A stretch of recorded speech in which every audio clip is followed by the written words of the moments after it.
this is Tim, and it is Sunday, May 15th, 2022. And today's little video is concerning the wrathful and the peaceful deities. And the first part of this week's blog is a review with an emphasis on breathing and mindfulness. Breathing and mindfulness is going to be the essential skill to face these wrathful deities. And what is a wrathful deity? Well, I was introduced back as a late teenager, early 20s, when I dove into Tibetan Buddhism. And I found this idea of the wrathful and peaceful deities quite fascinating. And basically, in a nutshell, what it is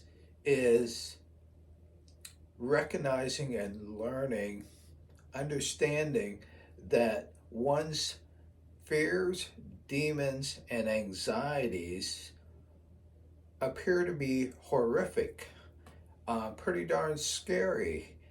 And these fears, demons, and anxieties tend to chase us all over hell until we get sick and tired of being chased. And the whole thing with the wrathful and peaceful deities is that the wrathful deities are just an appearance of the peaceful deities. And the peaceful deities are really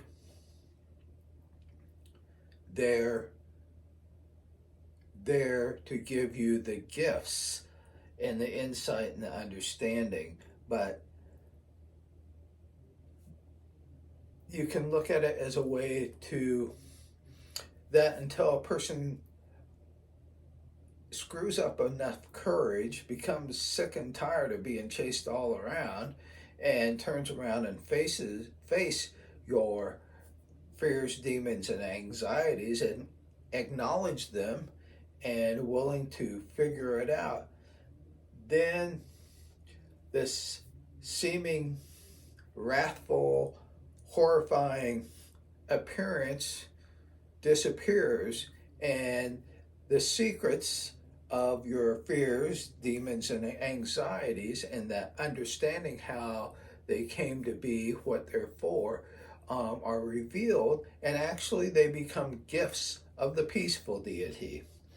And with that, then you can proceed along your path.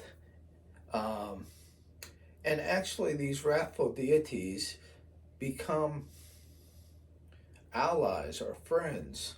And once you understand what their purpose is and how they came to be and how to work with them, they can be quite helpful in removing obstacles or impediments to your living your life.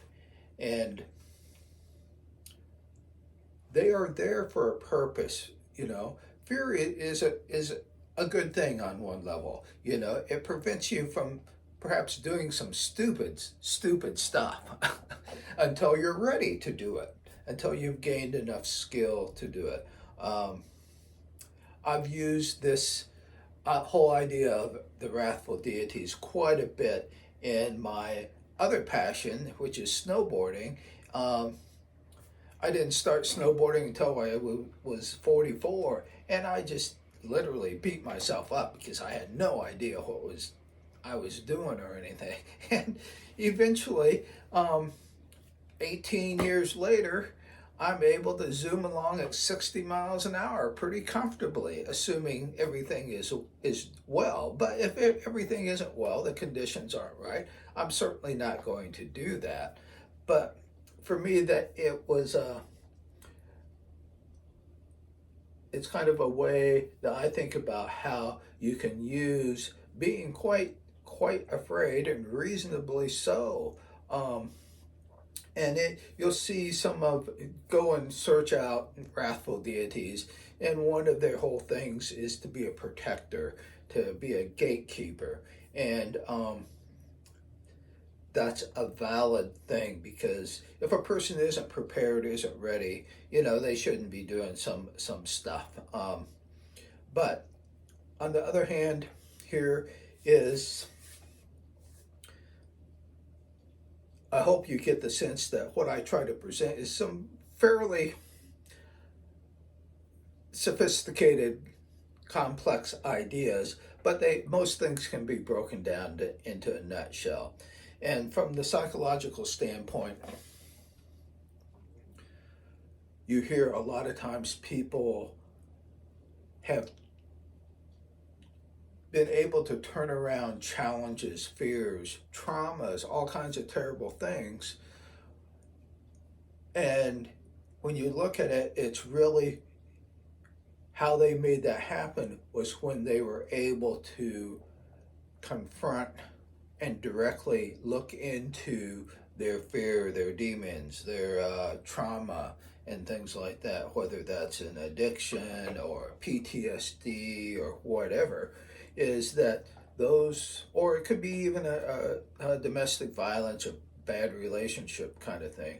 But and those are terrible things to look at and work through. And you, in a sense, you don't avoid those kind of things. The only way to kind of get past those is to go through them.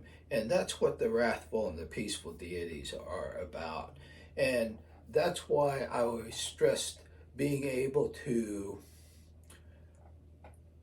have some control over how you respond, how you breathe, how you can, this whole mindfulness is really a position of how to face these wrathful deities, your fears, demons, and anxieties, and examine them for what they are without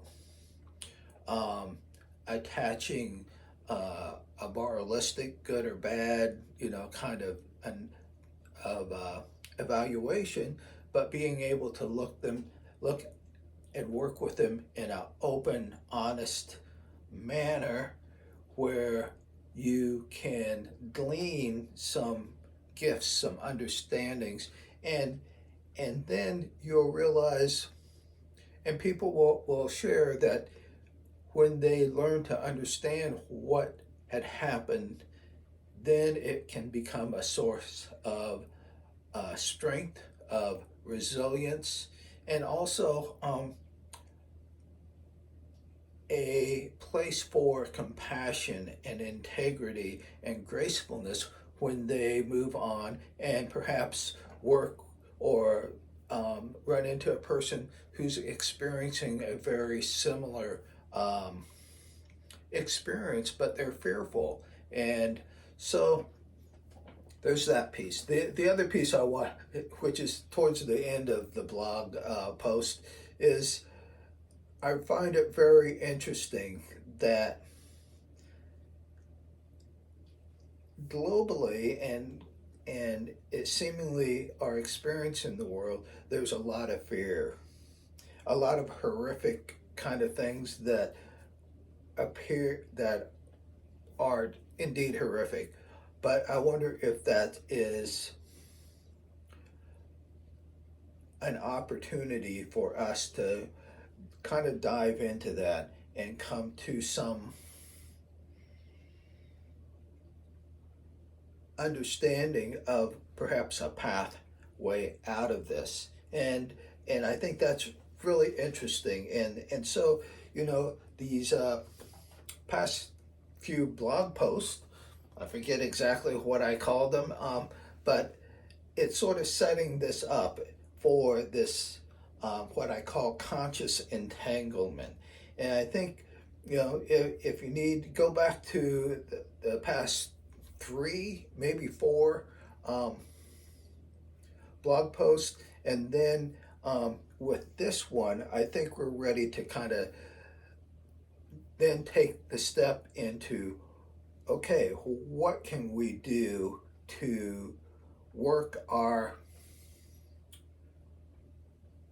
intention, our heart, and work with what the seemingly field is right now of all this horrific stuff, and how we might be able to influence that on a personal level, on our community, family level, and certainly on a planetary level. And that's, I think we're ready to jump off on that. Again, I just encourage you to take a really good look at this whole breathing and mindfulness piece. I think that's a key thing. And then with a little bit of understanding with the working with our fears, our shadow side, and things like that, that we'll be able to kind of